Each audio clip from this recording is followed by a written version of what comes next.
¿Cómo anda? ¿Cómo le va? ¿Cómo te va? Estamos con Sí, no sé. mucha tarea. Buenas tardes, doctor. ¿Cómo le va? Buenas tardes. Preséntese para los que no lo conocemos, doctor. Bueno, yo soy Diego Lamoglia, abogado y postulante del concurso para la Sala 1. ¿Ejerce la profesión libremente? Sí, ejerzo la profesión, soy docente en la Facultad de Derecho, estoy a cargo de la Cátedra de Derecho Penal 2. Bueno, docencia es una de mis pasiones, digamos, así que hace casi 20 años ya estoy en la facultad, por concurso.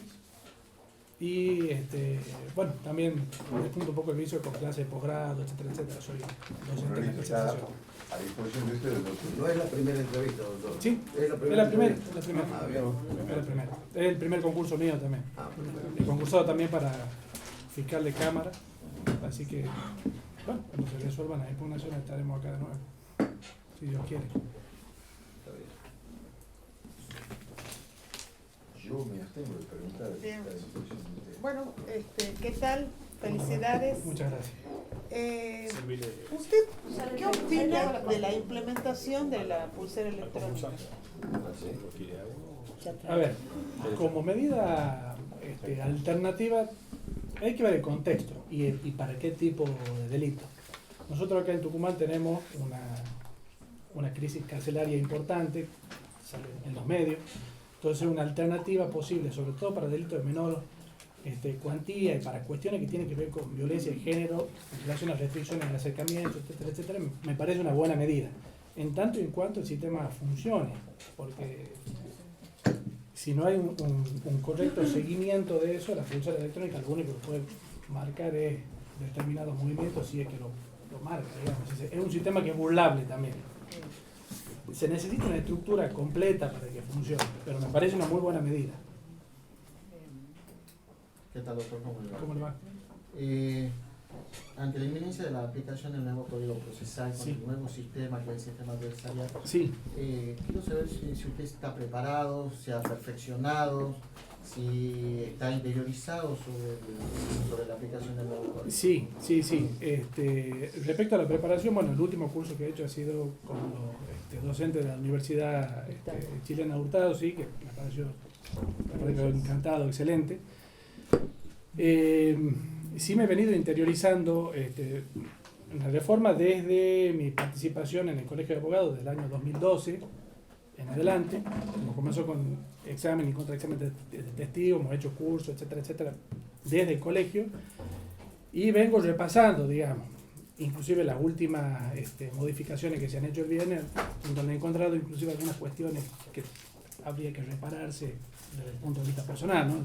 Eso lo puedo explicar si lo quieren. Son algunas cuestiones que quedarían ahí con algún gris a resolver. ¿Como cuáles, por ejemplo? Bueno, hay un planteo de inconstitucionalidad, si no me equivoco, en relación a la intervención del ayudante fiscal. Ahora se ha saneado de alguna manera con la reforma del viernes, pero hay una de las inconstitucionalidades, específicamente la que decretó el doctor, la que resolvió el doctor Fradejas, habla de un punto de la declaración de imputado, diciendo que la declaración de imputado es promoción de la acción, y eso no está previsto en la ley. La ley habla de promoción y promoción de la acción, y habla de requerimiento de sobreseimiento, requerimiento de elevación a juicio, pedido de absolución, condena, pena, pero no habla de la declaración de imputado. Y la declaración de imputado es un acto de promoción clarito, a tal punto de que la declaración de imputado por parte del imputado es su primer acto de defensa. Y eso quedó fuera de la reforma y puede ser objeto de planteo. Es una posición personal, ¿no? Entonces hay cosas para Ahora, revisar. bien, Sí. discúlpame, y en base a lo que te pregunta el doctor, ¿vos Sí. crees que estamos en condiciones de la aplicación del nuevo ¿Desde qué perspectiva? ¿Estructural? estructural? No, estructural no. Yo voy todos los días a la Sarmiento, digamos. Y habría que reformular por lo menos los espacios. Se tiene que crear colegio de jueces, no tiene que haber despacho para jueces, tiene que haber múltiples salas de audiencia. Por ejemplo, la sala 1, tengo temas en la sala 1, tiene una sola sala de audiencia, que es la sala de juicio. Entonces, si empiezan, ahora han comenzado con los juicios unipersonales, ¿está? Por ley, menores, causas con pena menor de 10 años, van sorteando y los jueces lo van llevando en forma no con tribunal, sino unipersonal. Tendrían que tener sala de audiencia para cada una de esas y empezar a disgregar todo. No está preparado estructuralmente el edificio para el sistema adversarial que se pretende. Y si vamos a un juicio por jurado, menos todavía. Va a ser difícil implementarlo desde el punto de vista estructural. Y hablando del tema del juicio por jurado, Sí. ¿qué opinión te merece? A mí me gusta el escabinado, digamos. Sí, Me parece saludable en tanto y en cuanto, bueno, haya una muy buena preselección de postulantes de la ciudadanía para el jurado y una muy buena preparación por parte de los operadores judiciales, sobre todo de los abogados, que son quienes van a hacer los planteos recusando a los posibles... Bueno, hay toda una cuestión cultural por atrás que tenemos que empezar a trabajarla. Las implementaciones las transiciones de las implementaciones son largas, a tal punto que cuando terminemos de la transición probablemente estemos saltando a otro esquema, como pasó con el recusatorio de 94 a ahora. Nunca se ha terminado de trabajarlo bien al código, y estamos saltando ya al adversarial, salimos del recusatorio y saltando al adversarial. Son procesos largos. Está bien, pero ¿estás de acuerdo? Sí, digamos, con totalmente, el juicio totalmente. por jurado y con el sistema... Sí, y con el sistema adversarial sí, si se lo implementa bien, el sistema de audiencia, yo se lo digo desde el punto de vista del ejercicio de la profesión, es buenísimo. Yo presento un escrito solicitando copia y demoran 15 días para decretar. Imagínense si yo planteo una oposición, una prisión preventiva, una apelación, son tiempos larguísimos. Esto se tiene que resolver en un sistema de audiencia en el momento, en presencia del juez, de la otra parte. Si funciona bien, va a ser muy bueno. Va a ser muy bueno.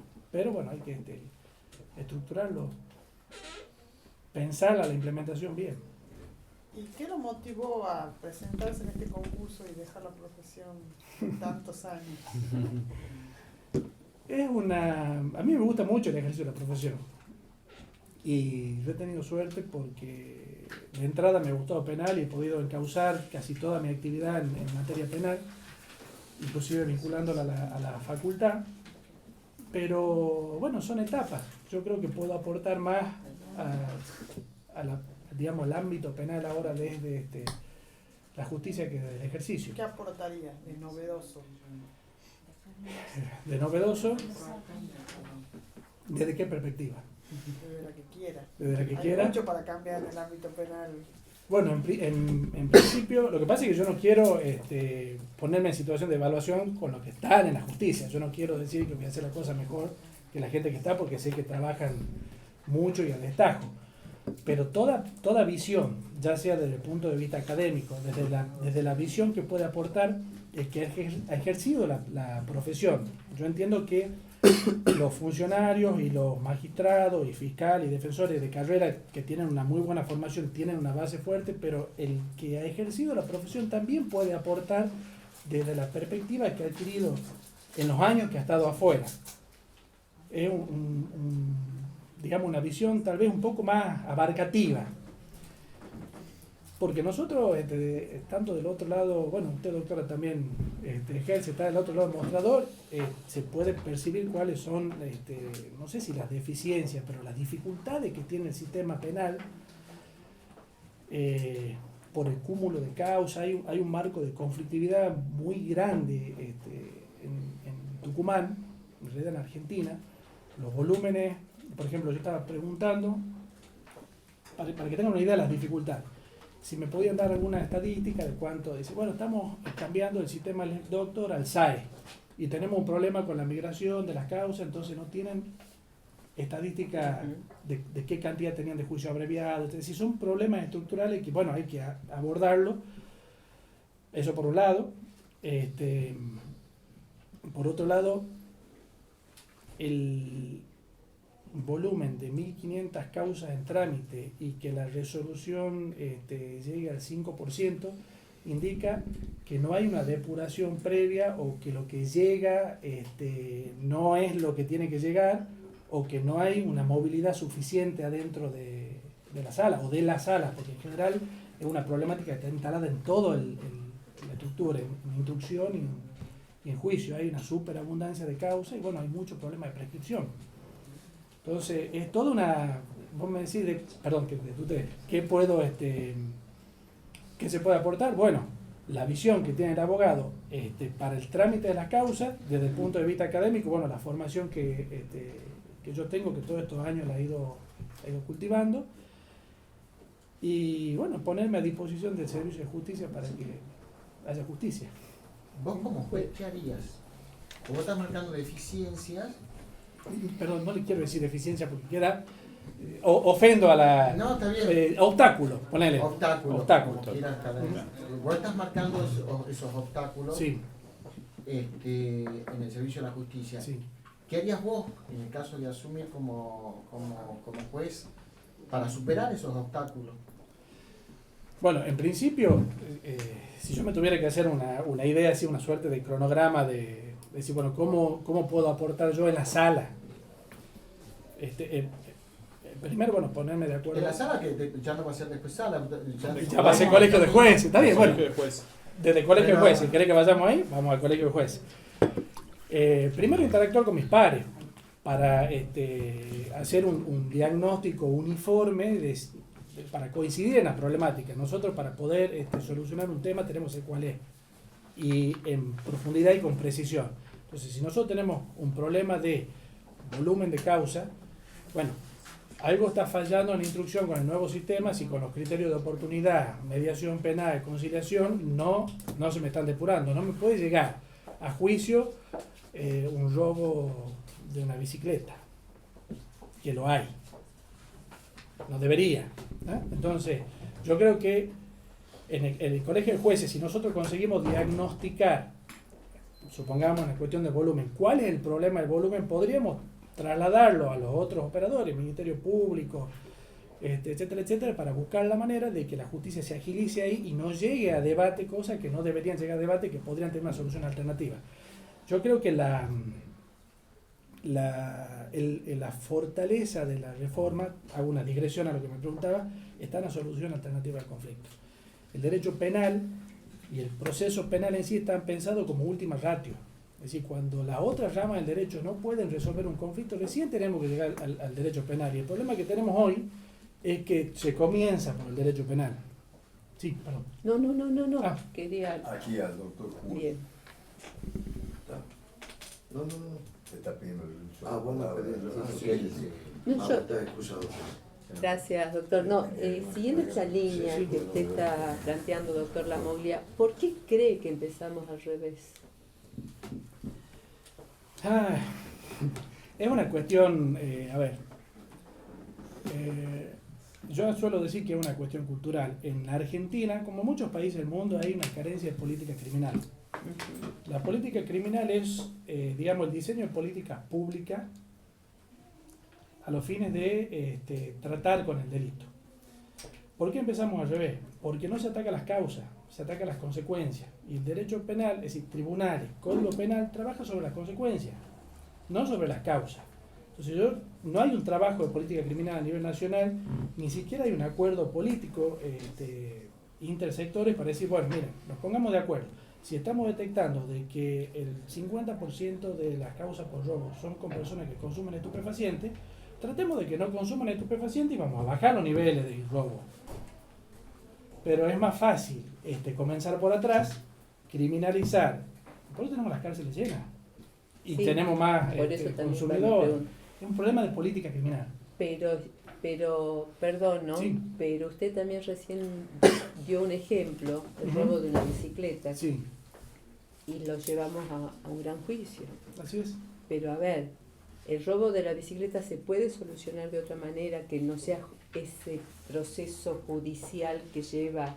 ¿En qué momento de la Porque hay otras alternativas. Claro, ¿en qué A momento de esto la que yo historia? voy. Si ya se... Pero que ya se decide en el Poder Judicial, no se decide del previo, otro lado. claro, está bien. digo, Una a vez ver, que entra, ya está. entra. ¿Cómo lo decís? Porque si no, siempre tiramos... primero trataría de que, es decir, hay que respetar los derechos de la víctima y los Sí. derechos del imputado. Sí, Trataría de que las partes, en la medida que se pueda, concilien Sí. Eso estamos hablando de instrucción, ¿no? Sí, Si fuera del ámbito de la Está sala. bien, Estamos hablando. pero es Trataría problema de la de justicia. que las partes concilien, buscar una medida para que la víctima sea retribuida, para que el Estado cumpla su función, no necesariamente punitiva, sino de resolución de conflictos, porque ese es el paradigma que Así está está. cambiando. Bien. Y tratar de que el imputado, o el que robó la bicicleta, si quiere seguir una Sí, siguiendo el ejemplo. claro, no lo vuelva a hacer, buscando alguna medida. Lo que pasa es que yo tengo la idea de que el Estado no tiene que... Es un problema que el Estado tutele, porque carece de herramientas para tutelar. La Constitución nos habla de que la cárcel no tiene que ser para castigo, y el sistema de ejecución penal nos dice que se tiene que reformar, y bueno, la realidad que tenemos es otra. Entonces, si yo fuera fiscal de instrucción, buscaría la manera de, si es un chico, demostrarle que eso no se tiene que hacer, explicarle a la víctima que esto se puede resolver sin un proceso que puede demorar 5 años, con consumo de recursos, etcétera, etcétera, y cerrarlo al conflicto ahí. Que esa es la idea de la conciliación penal o de la mediación penal. Con la mediación penal tenemos otro problema, no hay mediadores penales. Es decir, la implementación de la reforma va a ser dificultosa, pero yo no dudo de que va a ser un éxito cuando esté funcionando. Sí. Bueno, ¿hay alguien más que quiere hacer una? No, muy bien. ¿Está bien, doctor? Muchas Bueno, gracias. Gracias. Fernando está. Gracias. ¿Cómo está? Bien. Bueno, está lindo. Bueno, doctor, ¿se puede presentar, por favor? Carlos Díaz Lanes, postulante Abogado. en este concurso, sí, abogado. Abogado de... Abogado de la matrícula. Bien. Bueno, usted es su primera... ¿Cuántas? La última entrevista fue en 2013 para un cargo de esta misma sala, Bien.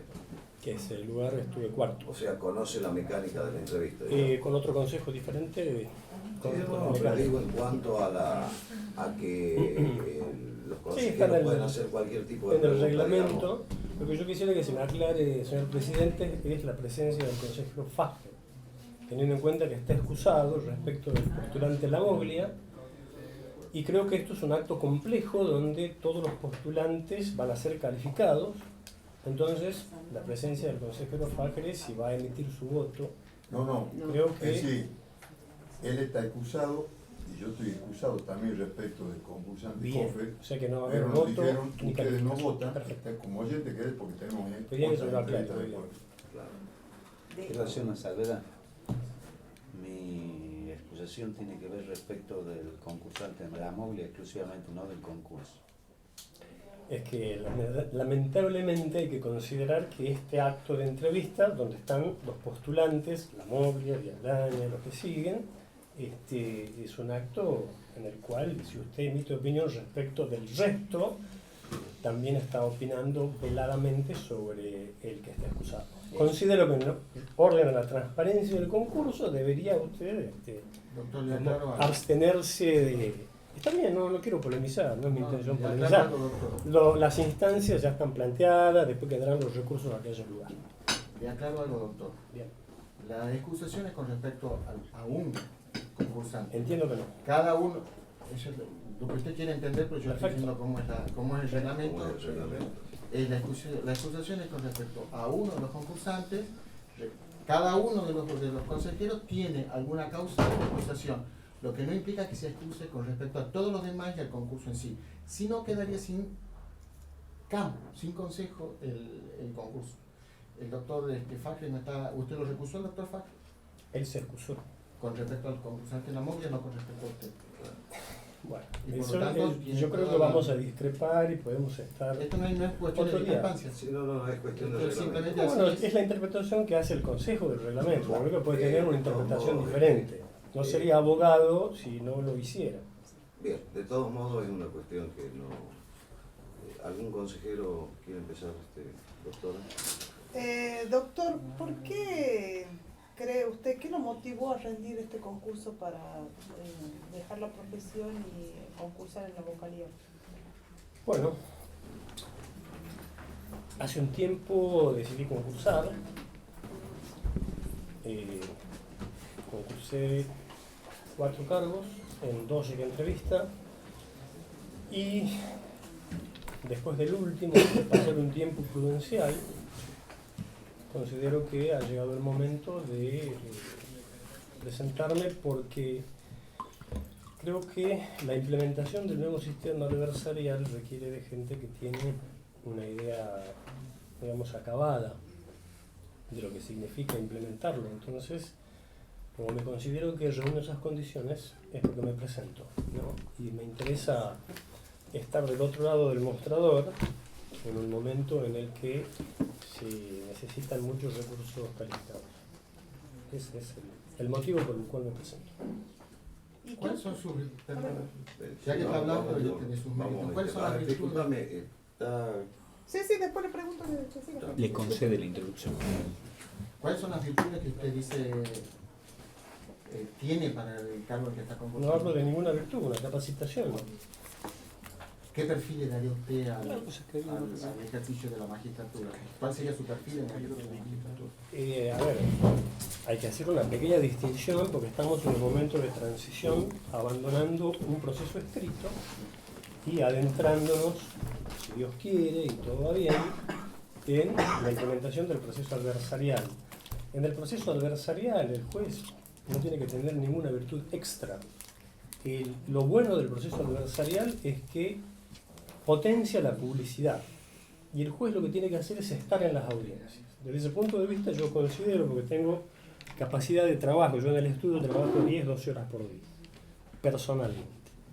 Entonces, considero que el juez en el sistema adversarial, en la audiencia, tiene que cumplir los roles que le asigna el código. Particularmente, igualdad de las partes, igualdad de armas y, por sobre todo, la defensa de las garantías constitucionales, ¿no? Y aquí hay que hacer una pequeña aclaración, ¿no? El sistema adversarial nos obliga a todos, a los actores involucrados y también a la sociedad, a empezar a diferenciar entre lo que son las partes, el Ministerio Público, por una larga tradición heredada del sistema napoleónico y pasado el sistema español, del cual adoptamos la ordenanza de enjuiciamiento criminal, es un sistema en el cual se confunden dentro de la estructura judicial el Ministerio Público y los defensores oficiales. A partir de ahora es un sistema que se implementa teniendo en cuenta responsabilidad institucional, donde el Ministerio Público tiene a su cargo la política de persecución penal, tiene que definir la política de persecución penal, hacerse cargo de los objetivos.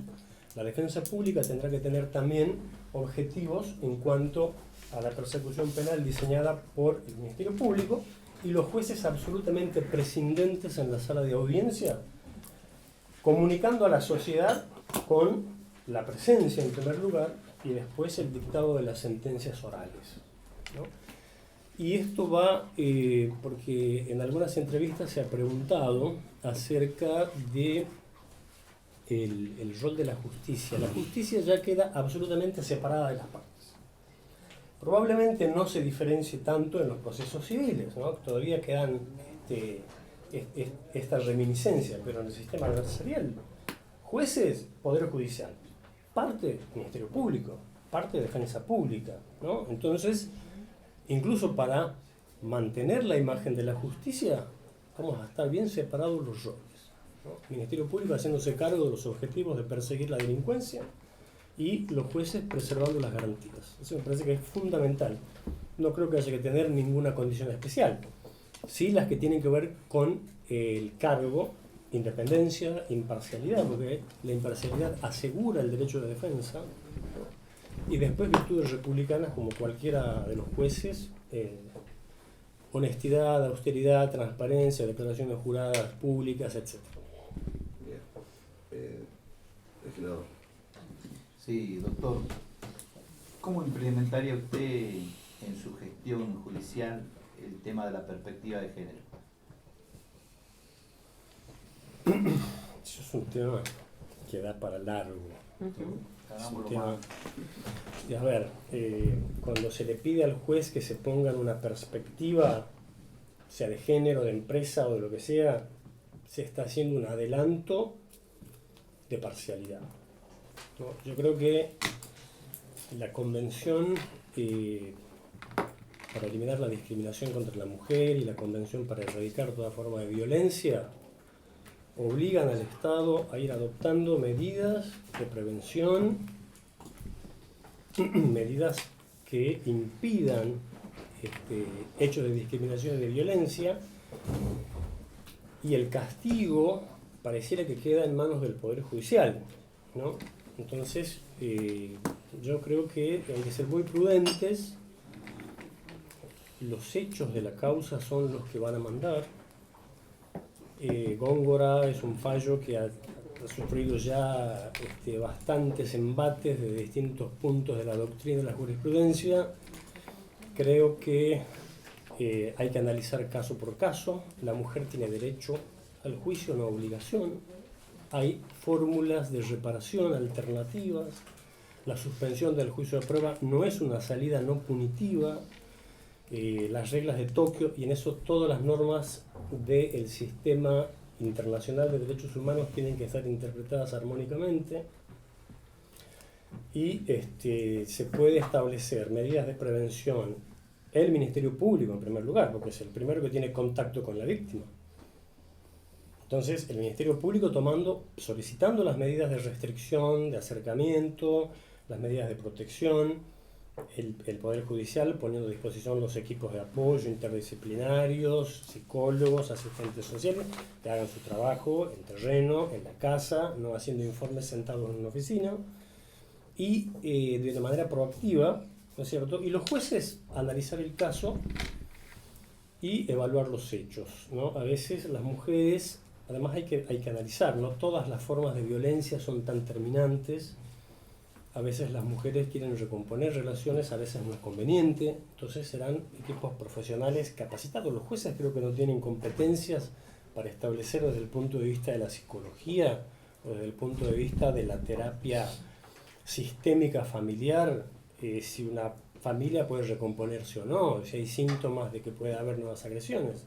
Yo creo que en ese sentido hay que dar espacio para que otros equipos interdisciplinarios opinen, y el juez penal, sobre todo, un juez que va a integrar un colegio de jueces, y bueno, en ese momento, llegado el debate, tendrá que analizar los hechos, la prueba, y de una manera imparcial juzgar, ¿no? Pero yo creo que hay que agotar antes todas las instancias no punitivas cuando se lo permite, cuando los hechos son graves y la mujer ha sido víctima de una violencia reiterada, etcétera, etcétera. Esos casos son los casos que tienen que llevar a juicio. No todos los casos, no todas las violencias, hay que diferenciar.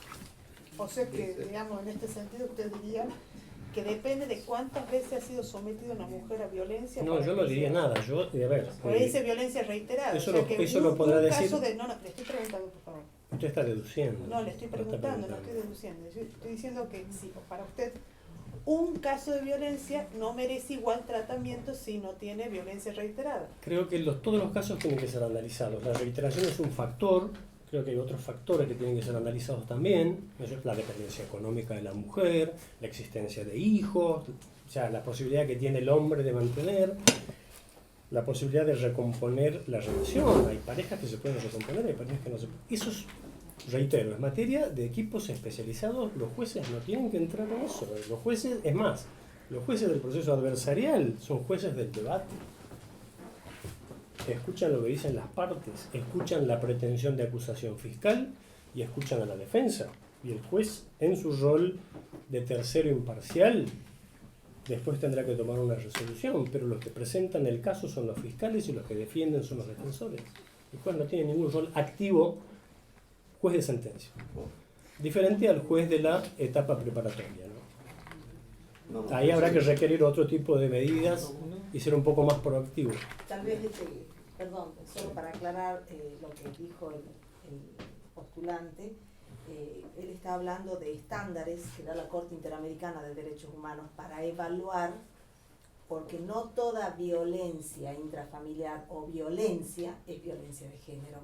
Entonces, como él dice, hay que analizar el caso concreto en base a estándares que da la propia Corte Interamericana de Derechos Humanos, entre los que están algunos de sí, pero también hay, perdón, ¿no? Sí. Y perdón de este debate, pero no solo el femicidio es violencia.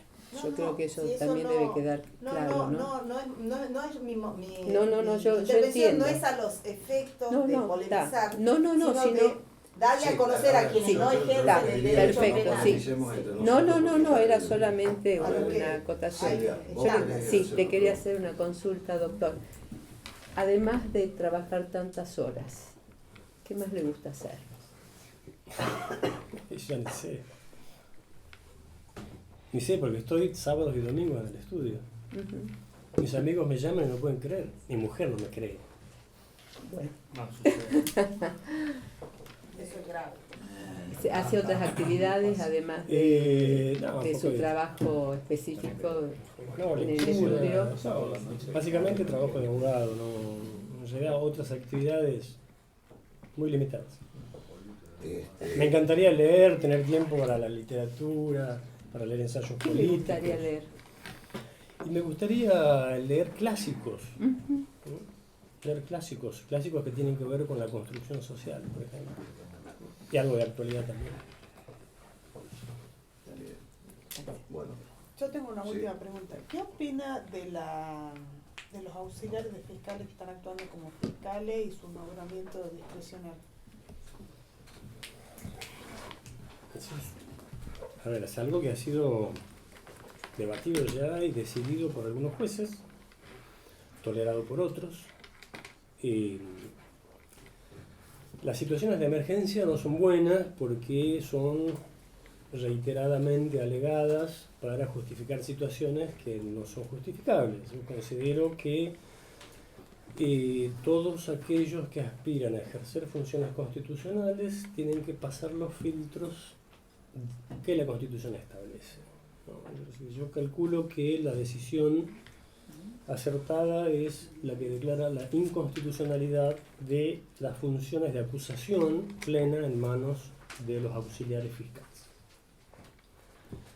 Y algo que me parece que habría que tener en cuenta en el futuro, en el Consejo, es que también hay que empezar a separar los concursos, como en el Fuero Federal, el Sistema Nacional, la Procuración de la Nación, la Defensa, el Ministerio de la Defensa, tienen concursos separados del Consejo de la Magistratura de la Nación, ¿no? Eso es algo que... ¿Por qué? Porque no creo que los fiscales deban estar eligiendo jueces penales para el sistema adversarial, ni viceversa, ¿no? Yo creo que habría que empezar a separar por estas cuestiones de que la justicia ahora son los jueces, no son todos, ¿no?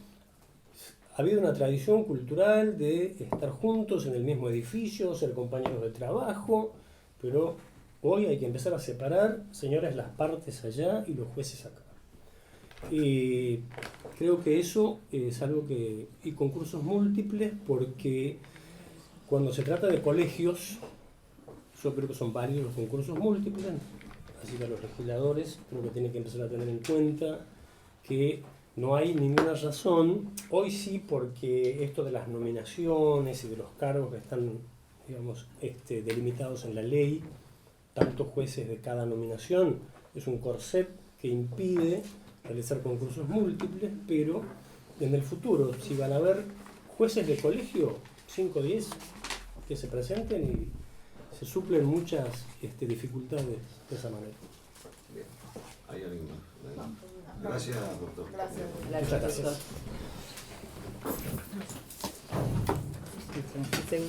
¿Qué tal, doctor? ¿Cómo Buenas le va? tardes, ¿cómo le va?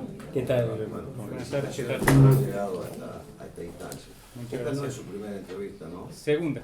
Segunda. Bien. O sea que ya conoce el mecanismo, digamos. Sí, ya lo conozco. Bueno, muy bien. Bueno, vamos a empezar con las preguntas entonces. Doctor, ¿quieren empezar? ¿Qué tal, cómo le va? Me gustaría saber En la nueva aplicación del Código Procesal Penal, en la aplicación del Código Procesal Penal que viene con el sistema adversarial, ¿cuál sería su perfil? ¿Cuál sería la impronta que usted le pondría al ejercicio de la bien, bueno, sobre la reforma procesal penal que se va a implementar prontamente en Tucumán genera una nueva dinámica de trabajo para todos los intervinientes del proceso penal. Bueno, en el caso puntual del juez, el juez está llamado en el ámbito a ser un custodio de la oralidad, digamos. La sala de audiencia va a pasar a ser ahora su ámbito natural de desempeño, va a abandonar ya su clásico despacho. Y en ese ámbito, bueno, el rol que va a tener el juez también creo que hay que analizarlo a la luz de la finalidad que tiene la reforma procesal. Y la finalidad declarada es la resolución de un conflicto. Entonces, el rol del juez, o el rol que le voy a dar a la gestión, es fundamentalmente, sobre todo en el marco de las audiencias preliminares, no tanto la de juicio, sino las audiencias preliminares, es la de, bueno, tratar de comprender cuál es el conflicto primario que se presenta ahí y tratar de verificar si las partes siempre pueden llegar a un acuerdo. Y bueno, ya en las audiencias que son contradictorias, digamos, dentro de las preliminares, en la audiencia contradictoria, bueno, ahí va a ser, la idea es fortalecer justamente el contradictorio, digamos, permitir a las partes que puedan debatir cada una su postura y, bueno, en ese marco también generar un espacio de acercamiento entre las partes, de comunicación con las partes y bueno, y en esa audiencia básicamente la función del juez va a ser la de decisión, la de conducción y decisión de la audiencia. Bueno, siempre en el ámbito de la decisión, por ejemplo, le pondría una impronta de utilizar un lenguaje llano, accesible para el imputado, para que comprenda el imputado y el público que va a estar ahí también. Rebatir todos los argumentos de las partes en el caso de la decisión contraria, sobre todo al que desfavorece la decisión. Y bueno, básicamente ese creo que sería el rol. Ya como les digo, en la etapa de juicio sí ya es un rol más pasivo, digamos, porque bueno, ahí se están produciendo las pruebas y se puede, una intervención podría alterar alguna teoría del caso de las partes, pero en términos generales esa sería la impronta que le daría a la gestión. Bien. Doctor, ¿quién es Agustín Francisco Pupo? Yo. ¿Qué nos puede decir? Digamos, estructura personal, estructura familiar, deseos, perspectiva, causa por la cual se presenta. Bueno, empiezo por la última, causa por la cual me presento. Mire, yo tengo este año cumplo 12 años de carrera judicial, que viene en la justicia federal, pero son ya 12 años. Yo creo que la natural, uno, digamos, en el marco de esa carrera, es una aspiración natural el pasar a otra etapa. Y bueno, desde el punto de vista ya más personal, yo he venido cumpliendo un cierto trayecto formativo, tanto académico como en competencias. Digamos, tengo completa la Escuela Judicial de la Nación. Y también, bueno, en estos momentos de mi vida profesional creo que tengo también la energía para encarar los desafíos que implican la aplicación del nuevo Código Procesal Penal en ese sentido. Bueno, soy soltero todavía, digamos, estoy de novio, digamos, pero todavía no estoy casado. Tengo 37 años. Bueno, me recibí en el año 2005 de abogado. ¿Ejercicio libre? Ejercicio libre muy breve, tuve casi menos de 2 años de ejercicio libre. de ahí ya entré directamente a la justicia. Bien. Doctor, sí. ¿Qué aporte haría usted al servicio de justicia para mejorar? ¿Usted se refiere a alguna... ¿Qué aporte así aporte personal? Sí, a la gestión. Bueno, creo que hoy se necesita, sobre todo en este periodo previo a la reforma y digamos con la reforma, bueno, creo que se necesitan personas que tengan energía y formación para realizar la tarea. Bueno, como le dije al doctor, en ese sentido yo me he venido formando y tengo, hoy en día creo que ya estoy como capacitado para dar un paso más. Sin duda, por cierto, no se termina nunca la capacitación, uno siempre está aprendiendo. Exactamente. Pero bueno, creo que le aportaría es una visión nueva, una mirada también comprensiva de las nuevas épocas que se vienen. Y bueno, ahora, digamos, en el nuevo sistema el juez ya se le saca toda la cuestión de administración del tribunal, digamos, queda solamente con la función básicamente de decisión. Entonces, bueno, como les digo, mi formación me impulsa a creer que puedo hacer un aporte. En realidad lo veo más que todo como una devolución a una comunidad que a mí me ha formado y me ha dado, bueno, mi aporte a esa comunidad creo que puede ser ese, digamos, el ejercer la magistratura con independencia, con decencia, con honestidad, con preparación, básicamente eso. Bien, ¿y vos estás de acuerdo, digamos, vos crees que están dadas las condiciones para que empecemos a aplicar el nuevo código? Sí, yo creo que sí. Con el sistema, digamos. Con el sistema. Yo creo que sí. Si uno espera tener las condiciones óptimas para la aplicación de una reforma de esta envergadura, es claro que nunca la va a tener a todas las condiciones óptimas. Pero creo que sí ya se está en condiciones y se está avanzando bastante, por lo que tengo conocimiento, se está avanzando bastante para que esta reforma comience.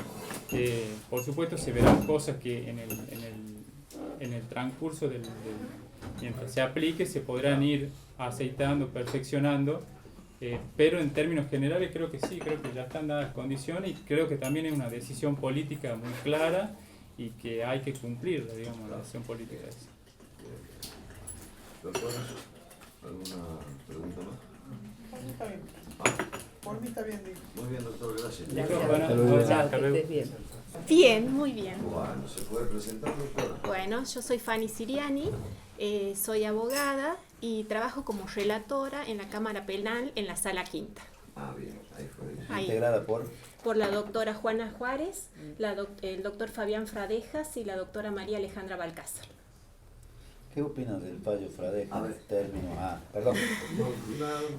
¿Esta es su primera entrevista, doctora? Es mi primera entrevista, es mi primer concurso. Su primer concurso. Sí. ¿Usted sabe, conoce cómo es el mecanismo, digamos? Sí, estuve, conversando con colegas y he visto las entrevistas por YouTube, he leído las actas. De que los consejeros pueden hacerle cualquier tipo de pregunta, más Sí. allá de lo estrictamente técnico-jurídico, Sí, digamos, sí. Sí. Ahora sí, doctor. Perdón. Buen día. Buenas tardes. La felicito por llegar a Bueno, tal. gracias. Ya que he hablado de la composición de la sala, el fallo Sí. Fradejas y la constitucionalidad de los auxiliares designados por el Ministerio de la Defensa o el Ministerio Fiscal, ¿cuál es su opinión? Bueno, es un tema complejo. Ahora acaba de modificarse la Ley Orgánica de Tribunales, el artículo 94 séptimo, y lo hace en un cierto sentido como coincidente con el voto del doctor Fradejas. Porque el doctor Fradejas lo que plantea es que el auxiliar de fiscal de pronto no es un funcionario designado constitucionalmente como sí lo es el fiscal titular, que es quien tiene la disponibilidad de la acción. Entonces la cuestión se plantea en quién tiene la facultad de acusar y eventualmente de pedir la absolución, la condena y la pena.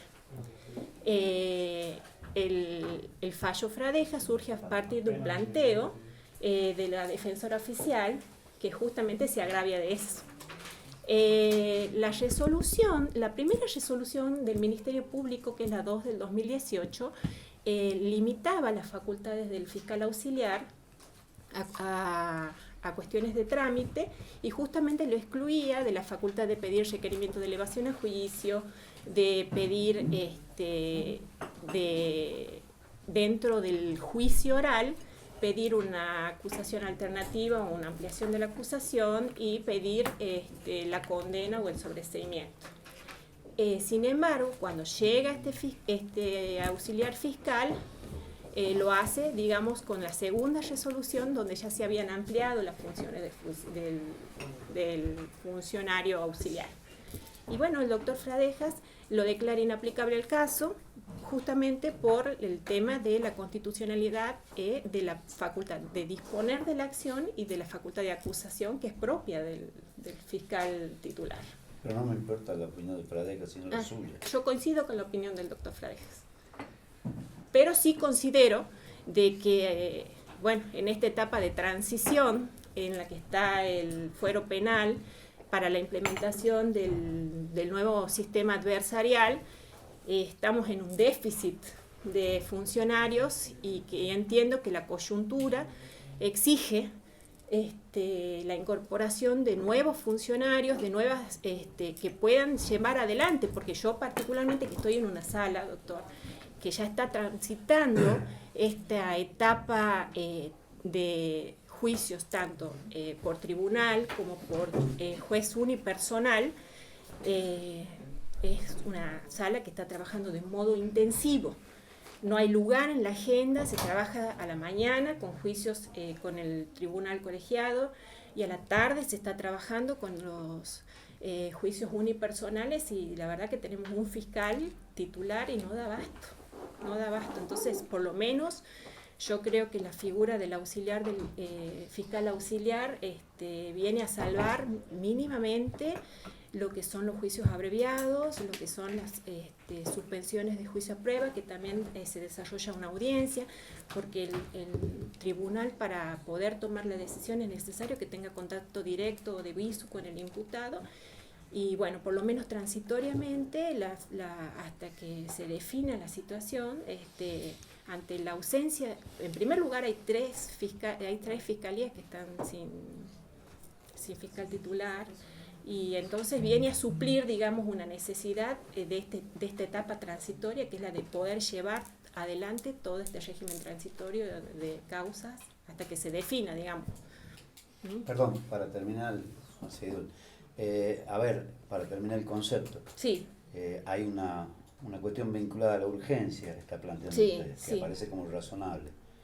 ¿Cómo vincula esa razonabilidad con que para igual urgencia de un empleado demostrador el Poder Judicial exige un concurso? Yo creo que el fiscal auxiliar tendría que ingresar por concurso también, porque eso, aparte de legitimarlo, permite de que ingresen las personas más idóneas. De hecho, yo ingresé al Poder Judicial como defensor, como ayudante de defensor por concurso. Pero bueno, el Ministerio Público Fiscal es el encargado de designar y ha tomado la decisión de no hacerlo por concurso. Pero yo considero que la designación en Santa Fe, de hecho, cuando se hace la modificación del sistema, se hizo un concurso colectivo.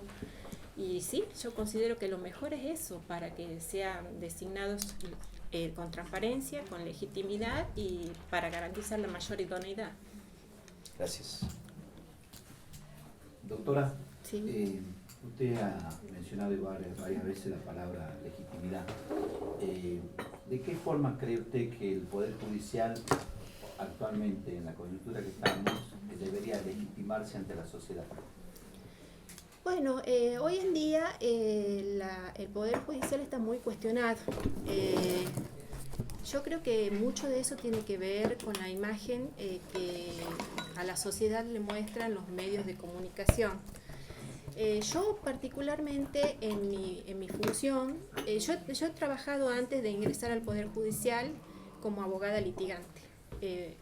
Y uno tiene una imagen bastante distorsionada de lo que es el Poder Judicial en su funcionamiento interno. Uno lo cuestiona porque es verdad que hay mucha tardanza Pero de pronto cuando uno ingresa al Poder Judicial tiene una visión diferente. A veces las noticias o los medios muestran al Poder Judicial, especialmente en el fuero penal, como muy complaciente con el poder público o a veces como muy corrupto. Y yo creo de que esa forma de manipular en cierto modo la opinión del público no se compadece con la realidad. No digo de que el Poder Judicial no es lento en algunas de sus decisiones, pero eso no significa que no se trabaje con empeño y que no se trabaje con compromiso. Yo creo que una forma de legitimación del Poder Judicial es por ahí abrir y comunicar más sobre su función. Actualmente la Corte tiene una oficina de comunicación y yo creo que la forma en que se comunica con el público y de poder acceder con una oficina de atención de servicios al ciudadano, que explicite en un lenguaje sencillo y demuestre, digamos, el esfuerzo que hacen los que están comprometidos con un servicio de justicia de excelencia, es una forma de legitimar la labor del Poder Judicial.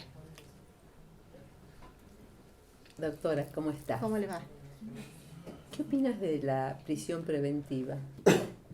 Eso por un lado. Nosotros como legisladores, el viernes sacamos una serie de leyes y charlando con uno de los legisladores, haciendo un análisis sobre el tema de las cárceles, uno de varios legisladores me dicen, y bueno, pero todos los que están allá están con prisión preventiva. ¿Qué opinas? La prisión preventiva es una medida cautelar que tiene que ver con la peligrosidad procesal. O sea, está en prisión preventiva aquella persona cuando existe un peligro de fuga o una posibilidad de que obstaculice la investigación. No sé si todos están con prisión preventiva. Las últimas estadísticas demuestran que de los 700 personas que estaban con prisión preventiva, aproximadamente 250 estaban detenidos, 250 estaban con prisión preventiva. Es una cuestión muy compleja.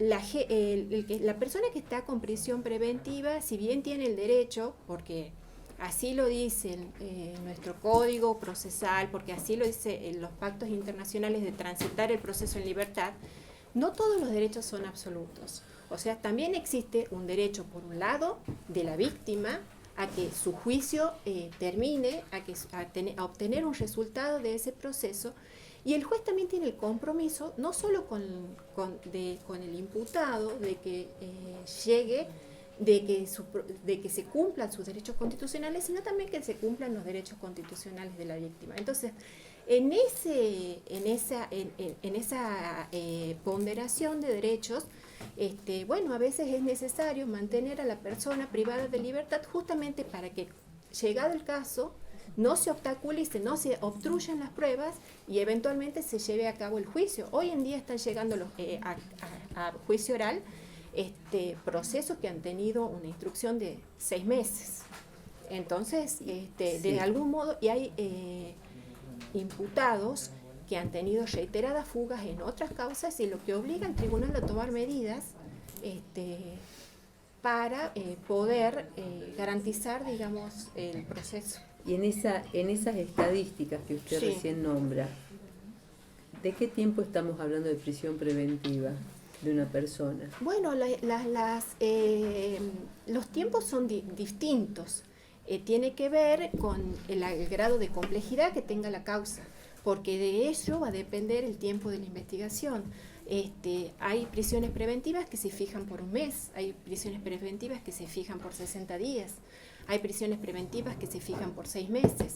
Y eventualmente se puede prorrogar, sí, se puede prorrogar. Hay gente que llega a juicio con 2 años de prisión preventiva. También tiene que ver con la complejidad de la causa, con si hubo obstrucciones dilatorias por parte de las defensas que impiden el desarrollo del proceso, y sí, Sí, hay gente que llega con 2 años de prisión preventiva y estando en el proceso, ya estando citado a juicio y abierto a prueba, estando próxima a la fecha de debate, a fin de garantizar la efectiva realización del debate, se lo mantiene privado de la libertad. Hay gente que estuvo 4 años en rebeldía y bueno, cuando eso es un indicador que lo lleva al tribunal a la necesidad de que llegue al juicio oral privado de libertad, en muchos casos. Hoy tenemos un fiscal en rebeldía a nivel nacional. Sí. Ya sí, salió hoy el... se hoy el fiscal Estornel, sí, con 4 citaciones para declarar y no...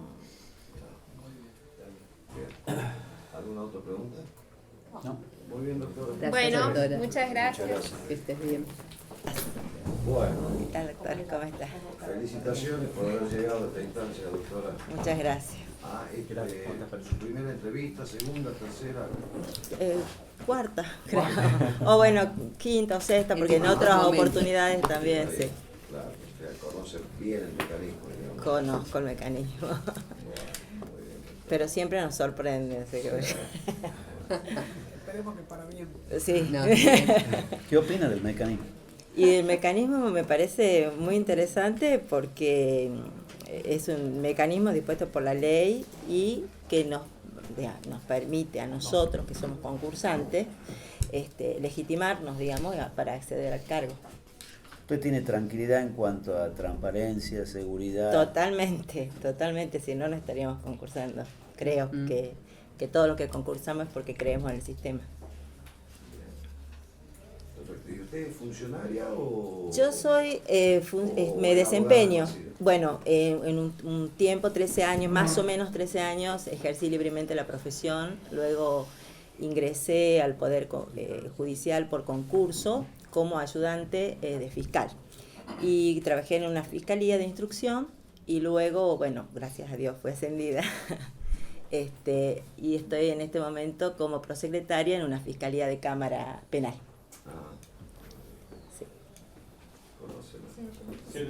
Sí. Felicidades por esta instancia en la que ha llegado y quisiera saber qué opina de la mediación penal y si conoce usted las estadísticas de cómo han sido los resultados de su aplicación aquí en Tucumán. Bueno, le digo así un poco cómo ha sido mi evolución respecto de la mediación, del Instituto de Mediación Penal. Al principio, antes que nosotros los tengamos incorporados al código de procedimiento, leía Jorge Prunoto, que es un autor, donde la verdad yo decía mediación penal, en el proceso penal como que no me cerraba, pero lo leí, lo estudié y la verdad que me enamoré, me enamoré de la mediación penal porque tiene una gran capacidad de resolución de conflictos. ¿Por qué digo resolución de conflictos y uso esta palabra? En general, en el proceso penal, ¿qué es lo que sucede? El Estado, digamos, a través del Ministerio Público, se apropia de la acción pública, ¿verdad?, que está ejercida por el titular, digamos, indiscutido es el fiscal, y se suspende, como dice Zaffaroni, se suspenden los conflictos entre la víctima y el sospechoso y el imputado. En cambio, la mediación acerca a las partes del conflicto, logrando una resolución entre ellos, que no es la resolución dispuesta por un juez, sino la que ellos consideran que es adecuada y procedente en su caso particular.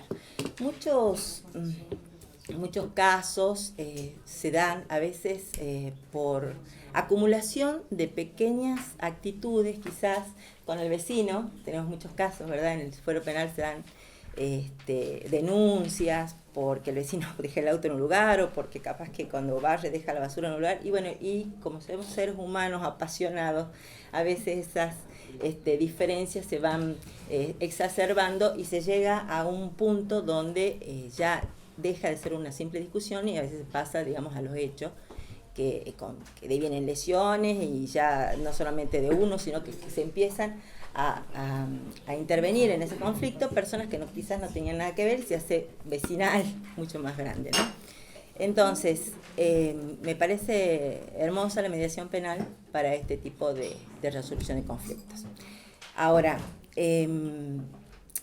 no tenemos, digamos, una implementación de la mediación penal propiamente dicha, porque tiene que haber un mediador cuyo el trabajo del mediador es no decidir, sino que acercar y presentar propuestas a cada una de las partes para ver si esa propuesta se va acercando a sus pretensiones, y quizás a veces la víctima lo único que desea es un pedido de disculpas y que, bueno, no vuelva a suceder ese tipo de situación.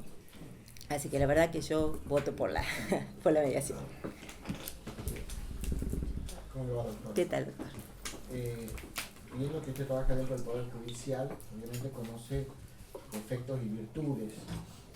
En el ejercicio de la magistratura, ¿qué impronta pondría usted para mejorar esos defectos y para acrecentar las virtudes del servicio de justicia? Bueno, todo trabajo, porque este es un trabajo donde hay mucho servicio, tiene improntas que hay que superar. Y yo pondría todo mi pasión, más que mi capacidad, porque seguramente muchas personas están capacitadas, pondría mi pasión, mi capacidad de resolución de conflictos rápidamente a través de diferentes tipos de herramientas que nos los provee el código. Y en cuanto a quizás salvar obstáculos edilicios, bueno, creo que hay que ponerle ganas, más que ganas, ser inteligente en el uso de los recursos que tenemos actualmente y usarlos, digamos, de acuerdo a lo que es necesario. Bien. O sea, ¿y usted cree que estamos en condiciones estructurales para implementar el nuevo proceso? La verdad que sí, yo creo que sí estamos en condiciones estructurales, porque actualmente, he conocido otros lugares como por ejemplo Chubut, donde tienen oficinas muy pequeñas, que es del tamaño de las oficinas donde nosotros ejercemos actualmente nuestras funciones, que han sido acondicionadas con apenas un escritorio y unas sillas para el público, que si desea participar en las audiencias, con un micrófono y una cámara, y se están realizando las audiencias y resolviéndose una cantidad de cosas que quizás entre presentaciones, traslados, nos lleva 3-4 meses, los resuelven en muy poco tiempo, ¿no? Entonces me parece que es muy, muy productivo y que estamos en condiciones y tenemos los recursos humanos, tenemos las ganas, y bueno, creo que es importante. Doctora, perdón, ¿qué opinas de la prisión preventiva? La prisión preventiva, bueno, su naturaleza jurídica, la esencia de la prisión preventiva es una medida cautelar. Una medida cautelar que, según los parámetros en numerosos fallos y jurisprudencia de la Corte y de nuestra Corte Provincial también, se ha sentado que tiene que responder a dos requisitos fundamentales, que son el peligro de fuga o de entorpecimiento de la investigación, que en definitiva estos requisitos hacen a que se pueda llegar a una resolución de ese caso, ¿verdad? Entonces no se la puede usar como una pena anticipada, por más que haya un clamor popular, digamos, que ante determinados casos que se la use, ¿verdad? O sea, porque nosotros estamos para eso, como parte de la justicia, ya sea como defensor, como fiscales, como jueces, incluso como abogados también, litigantes, respondemos a esos parámetros, ¿no? Y tenemos que saber, a pesar de las consecuencias que puede traer una postura, ¿verdad? Una determinada postura, bueno, esa es la postura que corresponde. Hay que ser fuerte, digamos, en esos aspectos y en relación a los principios. A nivel país, no hablo de Tucumán. Sí. ¿Considera que hay un exceso o no de pedidos de prisión preventiva? Y yo creo que sí, porque todos los días vemos en la televisión, ¿verdad?, la influencia de los medios que confunden a la población, en el sentido de que sí o sí se comete un delito, una persona hablamos de delito entre comillas, me permito, digamos, hacer esa salvedad, porque toda persona es inocente hasta que se demuestre lo contrario mediante una sentencia. Entonces es una persona que goza de un estado de inocencia. Y bueno, entonces, pero si a fulano lo han visto o lo acusan de tal cosa, ¿por qué no se dicta? ¿Por qué el juez, por qué el fiscal no pide? ¿Por qué el juez no dicta? Entonces son situaciones que entiendo, no desconocimiento, digamos, por parte de las personas, y bueno, que están solicitando algo que no corresponde. Y que en definitiva los que tienen que resolver son las personas que están en el lugar donde o sea, tanto los jueces o los fiscales que la piden, ¿verdad? ¿No? ¿Está bien? Gracias, doctor. Gracias. Muchas gracias. Bueno, Hasta luego. muchas gracias a ustedes.